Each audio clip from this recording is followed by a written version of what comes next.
Pour cette première vidéo, nous allons dire un mot de l'incrimination de viol. L'incrimination de viol, forcément, tout le monde la connaît.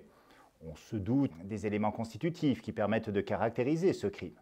Et pourtant, force est de constater que ce dernier est mal connu du grand public. Très mal connu même, puisque, il faut le savoir, il a fait l'objet d'une réforme il y a très peu de temps par l'intermédiaire d'une loi, une loi du 21 avril 2021 dont les médias ont un petit peu parlé. Alors cette incrimination de viol, qu'est-ce qu'on peut dire à son sujet? Elle nécessite la réunion d'un certain nombre d'éléments constitutifs, mais en plus, si ceux-ci sont réunis, eh bien, des sanctions importantes sont encourues, bien sûr, par l'accusé. Alors, quels sont ces éléments constitutifs? Et ensuite, quelles sont les sanctions encourues? Vous l'avez compris, ce sont les deux points sur lesquels je vous dirai quelques petits éléments. Commençons tout d'abord par les éléments constitutifs du crime de viol. Ces éléments constitutifs, nous les trouvons dans un article, c'est l'article 222-23 du Code pénal. Cet article, je me dois de vous le lire parce qu'il est important. Tout acte de pénétration sexuelle, de quelque nature qu'il soit, ou tout acte bucco-génital commis sur la personne d'autrui ou sur la personne de l'auteur par violence, contrainte, menace ou surprise, est un viol. Vous le voyez, le viol, son champ d'application, son élément matériel est beaucoup plus vaste que ce à quoi on pourrait s'attendre. Il y a effectivement une référence qui est faite à l'acte de pénétration, commis sur la victime, mais commis également, éventuellement, sur l'auteur. Mais il n'y a pas que cela. Il n'y a pas que cela, depuis la réforme du 21 avril 2021, a été envisagé l'acte bucco-génital, également commis sur la victime ou commis également sur l'auteur des faits. Donc l'élément matériel est particulièrement large, mais dans tous les cas, dans tous ces cas, il faudra que celui-ci ait été commis soit par violence, contrainte, menace ou surprise. Alors, la violence, on sait tous ce que c'est. Bien évidemment, cette violence peut être physique ou morale. La jurisprudence en témoigne régulièrement. La contrainte, qu'est-ce que c'est? Eh bien, ce sont des pressions physiques ou des pressions morales qui, sans aller jusqu'à la violence, vont obliger la victime à subir l'acte commis matériellement. Par exemple, la jurisprudence témoigne de faits d'hommes ayant tenu la tête d'une victime pour qu'elle pratique une fellation sur eux-mêmes. Eh bien ça, vous voyez, c'est un acte de contrainte. Et puis à côté de cela, nous avons les menaces. Les menaces, écoutez, elles sont rarement caractérisées parce qu'il y a doublon avec la violence, il y a doublon avec la contrainte. Donc ce n'est pas un cas fréquemment retenu.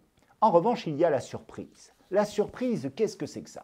La surprise, c'est le fait de surprendre le consentement. C'est d'obtenir un consentement que l'on n'aurait pas eu normalement. Par exemple, c'est le fait de profiter d'une victime qui est endormie ou qui est alcoolisée. Ce peut être aussi d'imaginer un stratagème pour faire croire à la victime qui a les yeux bandés qu'elle est en train d'avoir une relation sexuelle avec un partenaire tout à fait sympathique physiquement parlant, alors que lorsqu'elle va ôter son bandeau, elle va se rendre compte qu'il en va différemment. Je vous évoque des cas tirés de la jurisprudence. Ce sont des faits, bien évidemment, réels, concrets. Donc vous voyez, cet élément matériel est très large. Et puis, il y a des sanctions.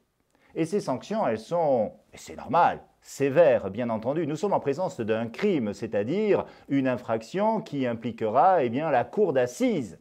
Et ce crime est sanctionné de 15 ans de réclusion criminelle. 15 ans. C'est un maximum, certes. Après, il appartient aux magistrats et aux jurés populaires de se prononcer en la matière, mais nous le voyons, la sanction est sérieuse.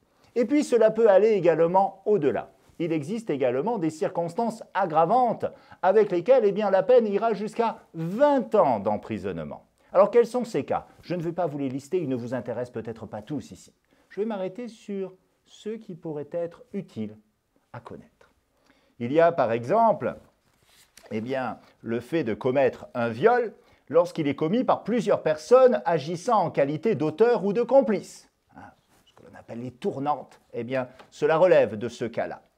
Il y a également la circonstance aggravante concernant la victime qui a été mise en contact avec l'auteur des faits grâce à l'utilisation pour la diffusion de messages à destination d'un public non déterminé d'un réseau de communication électronique. Donc vous voyez, la mise en relation par ce moyen-là, c'est aussi une circonstance aggravante.